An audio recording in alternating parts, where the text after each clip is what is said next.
Hey, how's everybody doing? Welcome back to the Hot Rod Workshop, coming to you live from the taco truck. I apologize for the lack of content lately, but I've been giving a lot of thought about the chassis to the roadster pickup, and I think we're going to make some changes. The Model A frame I intended on using is just too worn out and pitted, so I originally intended on putting boxing plates in it to reinforce it, but a 24-foot length of 2x4 box tubing is about the same price, so I think you know where I'm getting at.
Well, that was an awful lot of work, but in the long run, it's a lot sturdier platform to start with.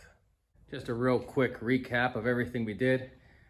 We cut the 24-foot length of 2x4 tubing down to more manageable 10-foot lengths. The first step was to put this taper in to match the 2x4 rectangular tubing to Model A style frame horns. Once I determined that a 4-inch kick-up will suffice for this frame, I went ahead and cut 2 cuts on each rail at 22.5 degrees. I did my math to determine the length of each piece to achieve my 4-inch climb.